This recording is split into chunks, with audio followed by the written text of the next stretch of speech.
Okay, I think we're in. I think we are in. Welcome back, everyone. A nice little quiet and impromptu kind of stream here. I didn't know if we were going to get to go live today. We have been having some serious internet problems here in Glasgow today. I am usually, maybe this is the karma catching up from last night when I was showing off to Popeye about my internet speed. Today, my internet has been up and down like a flag on a flagpole. Yes, indeed. I could have gone something really crazier there, but I didn't. And we're going to have a nice little quiet pre-show stream here. I've got some really good stuff to look at. And we all know, come on, I'm from Loch Ness, right? I am literally the Loch Ness Monster, some would say. I think a few of them were in the chat last night. Big thank you to all the mods for last night. It's nice to know you've got my back out there. It means the world. But yes, it's the Loch Ness Monster, the real one, not me, that we're going to be looking at today. And sometimes, being from Fort Augustus, right on the mouth of Loch Ness, it can be quite hard to impress somebody like me when it comes to evidence of Nessie. But what if I was to tell you, I have got something here that really has stumped me. It's caused me to really pause and question just what it is that somebody captured on one of the webcams that watch Loch Ness 24 hours a day, 7 days a week, and 366 days this leap year. See, you thought I'd forgot. So today we're going to look at that. We're also going to look at a little article I found about Loch Ness on a website that if you're into the Loch Ness Monster, I'm going to share with you. And I'm also going to give you a link to one of the live cameras that's right here on YouTube that you too can take part in your very own monster hunting, no matter where you are in the world. Okay? So then, it all started for me today when I went looking for news, and it wasn't my usual place that I go to, right? You're probably thinking Kev's going back to the mysterious universe. No. For once, no, I'm not. We're going to probably one of my least favourite publications in the UK. I could do a show or two on probably the information that leads me to not like the Sun very much. And if people live in the UK, you will know exactly what I mean about that. The Sun, or probably more aptly named the... Yes, and I don't know if I had to black that word out or not. You never know with these algorithms, so we'll play it safe. But let's head on over and take a look at what's really, really impressed me. It really, really has. So it says here, Nessie Hunter claims to have filmed the biggest ever sighting of the Loch Ness Monster as a 30-foot long shape is seen in the water. Now, that's a really bold claim to make, right? That you've got the biggest ever potential sighting footage of the illusive and the very mysterious monster, right?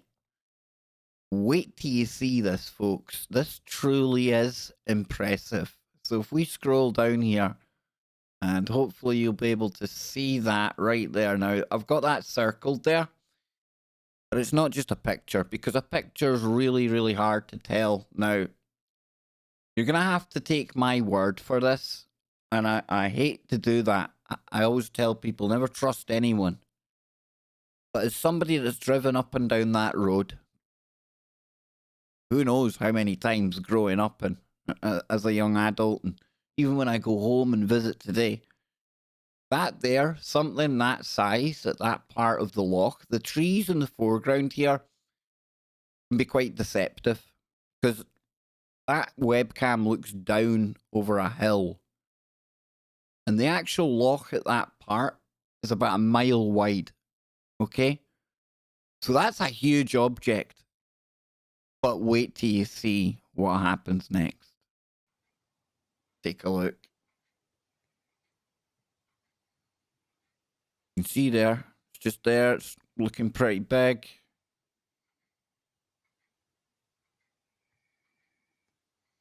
Now, granted, it cut there, right? You can see it blatantly cut. Look, or either that or you've got two different things going on.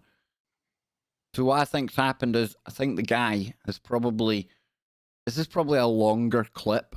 I'm going to give him some kind of... I don't know. I'm going to go with him here. But I think what he's done is he's chopped out a middle portion where probably not much happens. And then we'll just watch it again till the end. It's only 38 seconds, but that there, it doesn't look like any boat to me. That would need to be, I don't know. It could be a boat, right? It's definitely not your usual, I mean, look at it. It's getting smaller. Where's it going?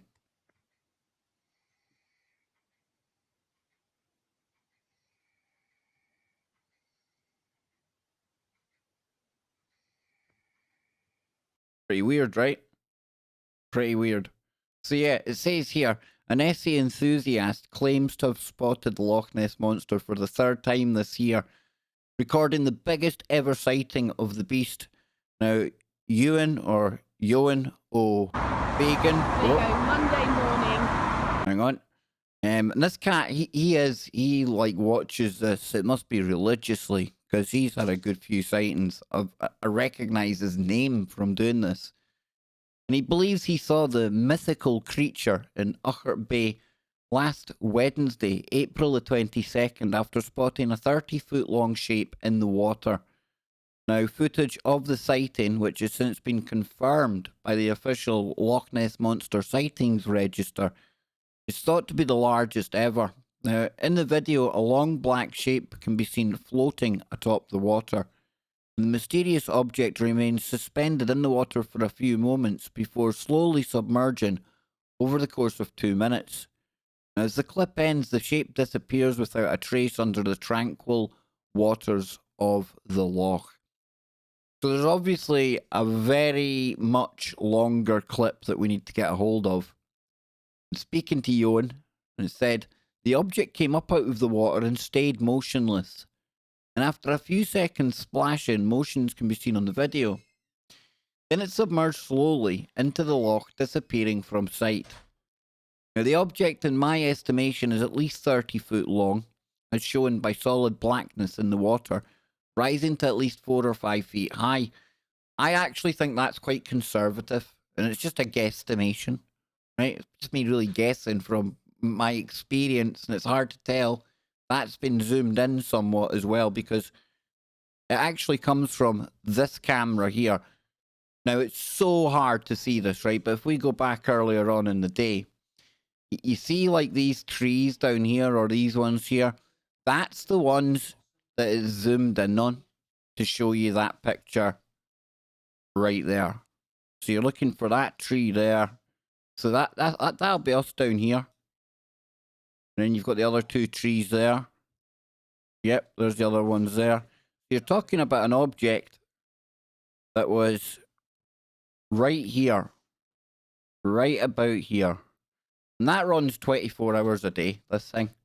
Like I say, you could sit there and you could watch it. I've watched it for a bit, but as somebody that's been brought up on the banks of Loch Ness, anytime you go looking for the damn thing, you're never going to find it, right? It's going to be when you're in a car, you're probably not expecting anything, you're probably having a laugh, but a crack in the car going to Inverness, and maybe a wee doobie on the way to Inverness as well, as you do.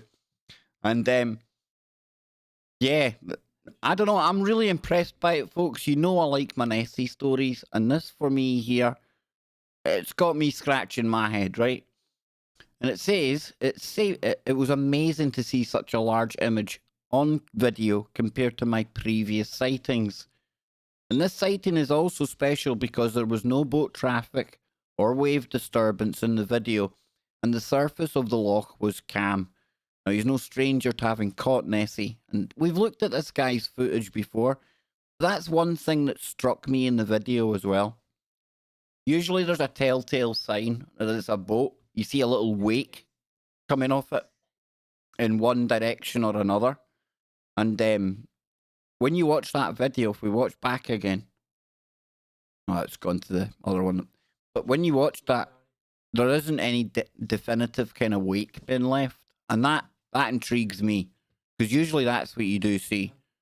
And there's a website if anyone else is interested in like checking out all the sightings and some of the historical stuff.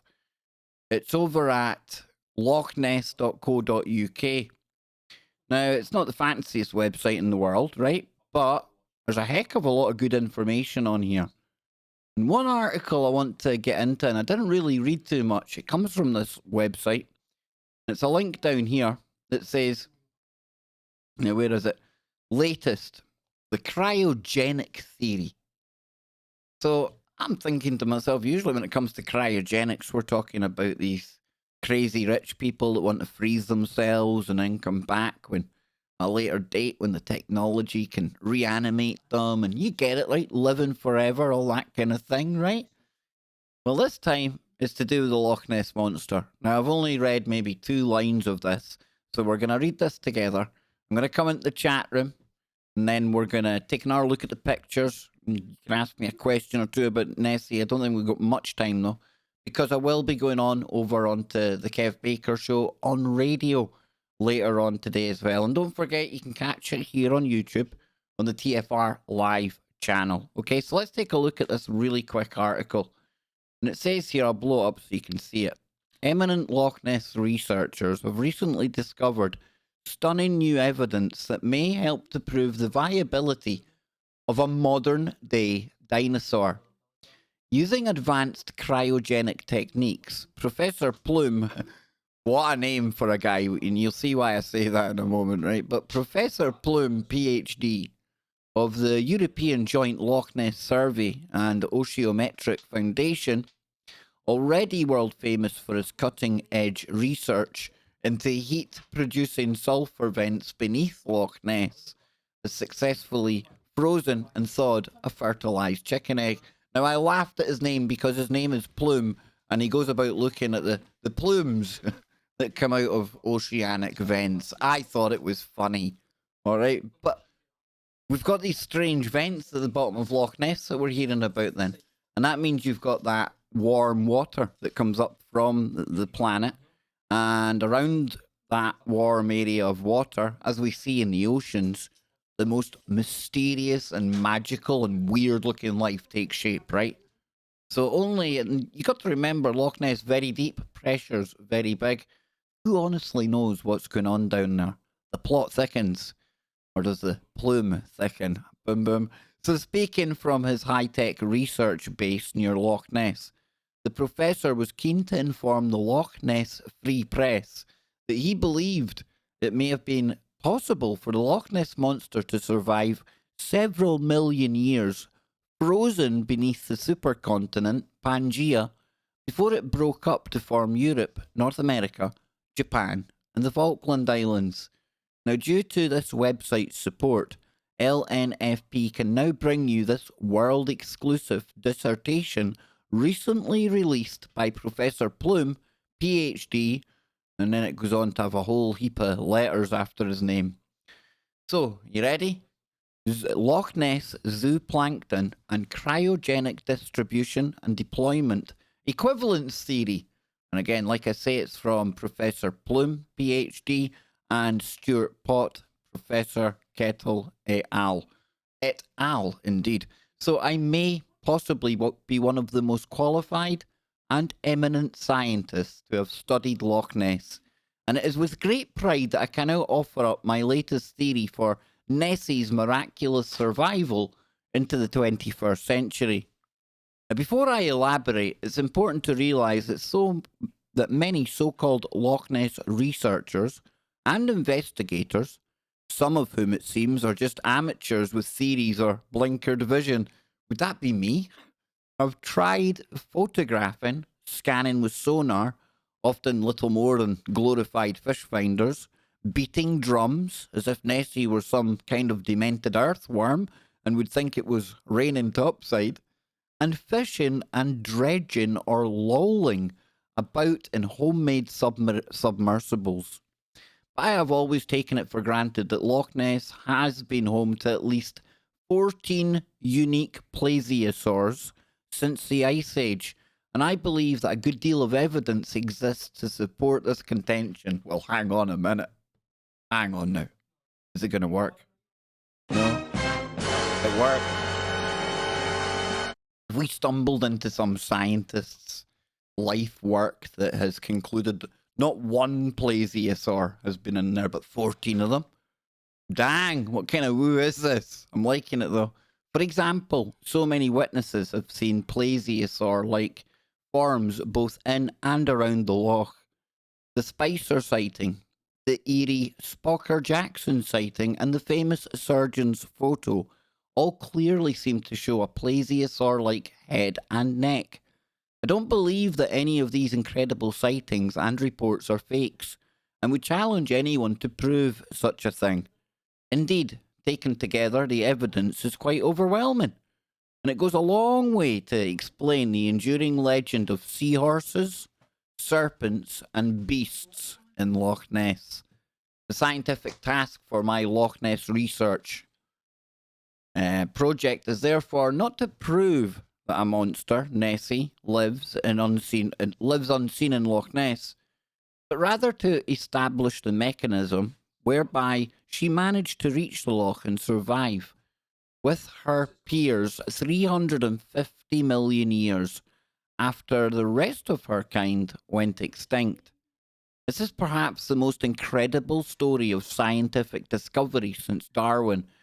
And I tell you what, folks, if this guy is even remotely on the right path here, and we're talking about living dinosaurs, or a living dinosaur, something that's been left over from Jurassic times in Loch Ness, tell me that wouldn't be one of the most huge scientific discoveries ever.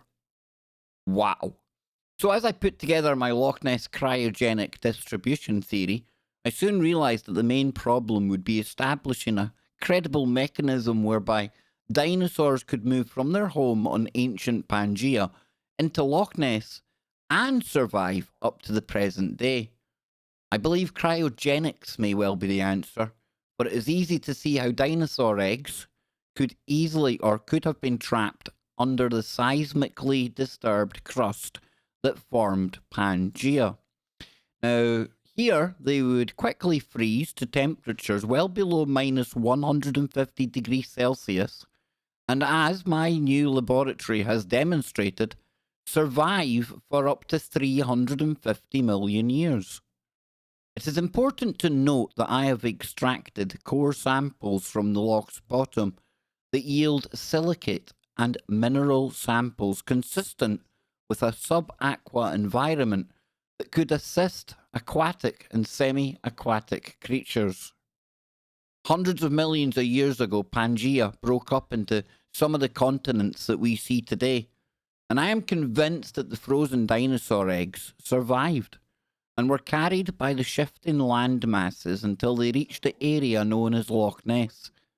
Now, as the Ice Age melted away, the ancient but preserved living material within the eggs thawed and hatched into the first generation Loch Ness monsters. Now, this took place approximately 10,000 years ago, and their successors have lived in the dark, or the deep dark loch, ever since. They may be our only direct link to a long extinct past. Amazing. Some researchers have claimed that there is not enough food in Loch Ness to sustain one, let alone a family of monsters. But this seems to exclude evidence that plesiosaurs are vegetarian and would not even feed on Loch Ness zooplankton, tiny creatures, albeit sometimes ravenous and fearsomely carnivorous.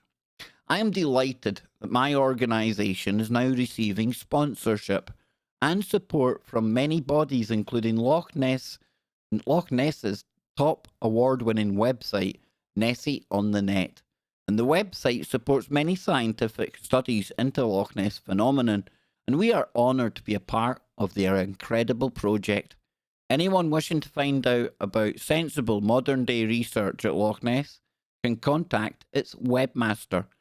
And for more stunning information, you can visit the Loch Ness Internet Exhibition. We'll just take a quick look at this here. This is it's the website I had been on. It's the website I had showed you folks, and this is the Loch Ness actual exhibition online. I'll drop that into the links for you. But what do you think of that, folks?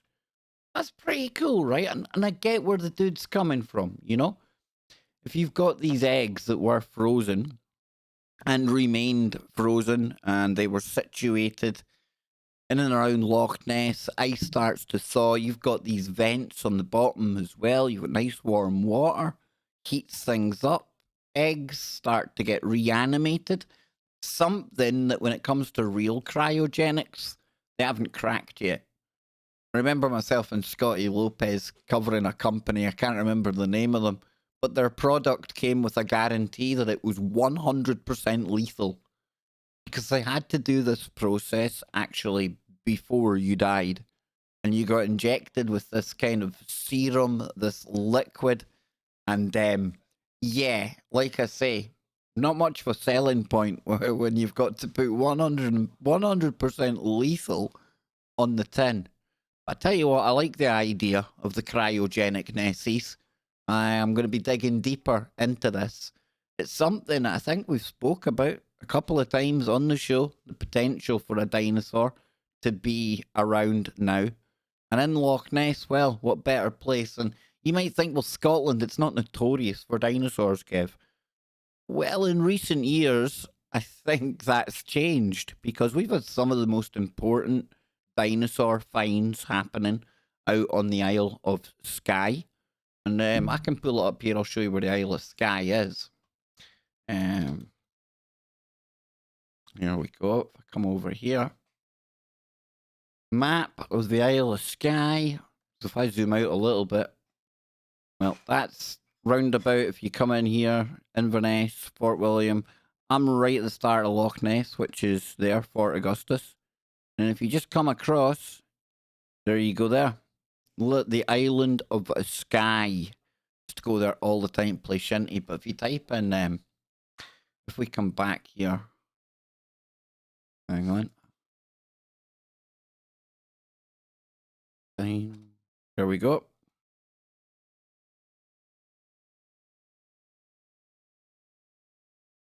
See what it says quickly. The Isle of Skye was a Middle Jurassic dinosaur hotspot.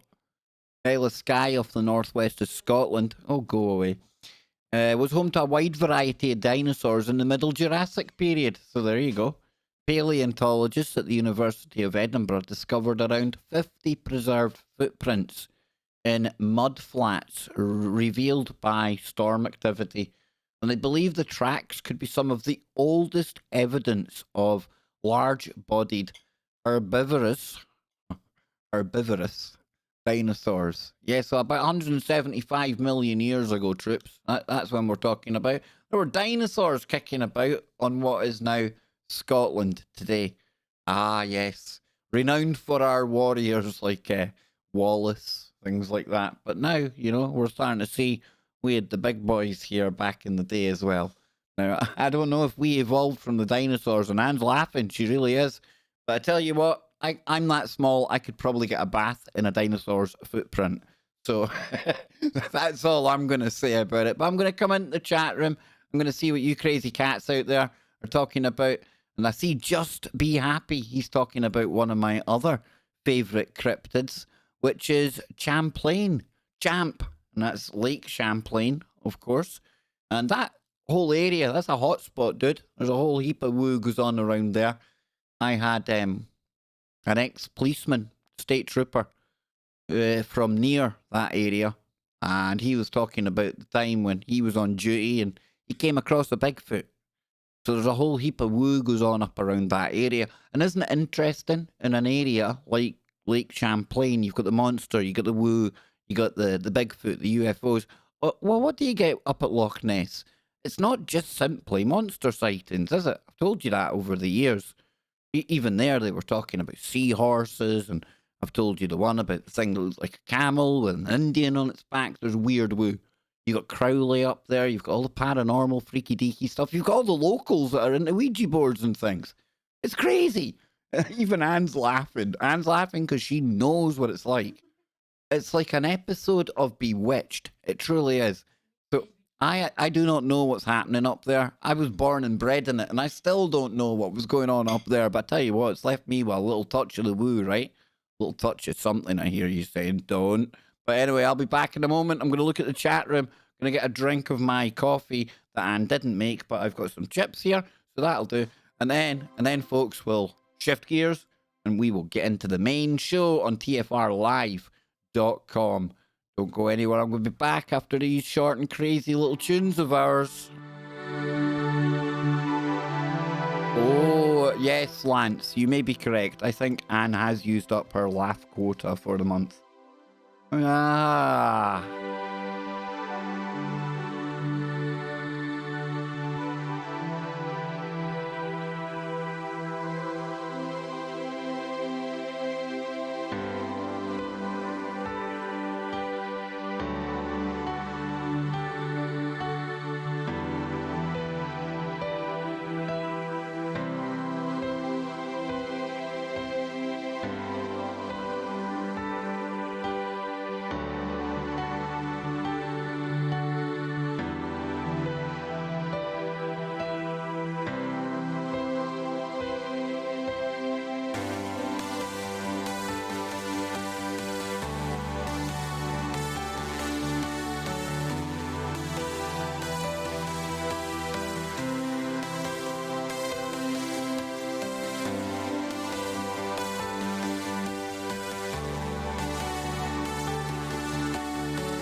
Okay, so people in the chat room are asking about, is it fresh water?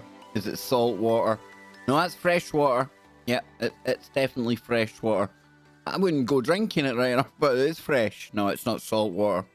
Yeah, I don't know if that changes people's ideas or not. I'm not sure. I actually personally really, really like the idea that this guy's onto. And I'll kind of frame that by saying, I think if you were to take a survey of most of the locals, I think it would be overwhelmingly in support of that type of theory. I say that type of theory because nobody has any clue what's going on whatsoever, right? So we're at best, we're guessing, okay? Crikey, we don't even know what happened last week. Now we're trying to work out what happened 350 million years ago with an egg at the crack at the bottom of Loch Ness. Hey, come on. But I don't know. I still hold firm to it being even purer woo than all of that. And Scotland is the home of woo, and it's the place where we have the mythical shape-shifting sea spirits and water spirits that are called kelpies. They sometimes look like horses. They sometimes come with big unicorn horns on them. And yeah, we're into our kelpies over here. So much so you even see them on flags and things like that. So, if it is a kelpie, then you're absolutely right. The man's right.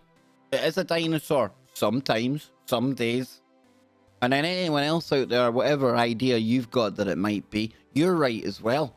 Because if it's a shapeshifter, it can be this, that, and the other. And I ain't talking about that kind of mental shifting craziness that we got into last night.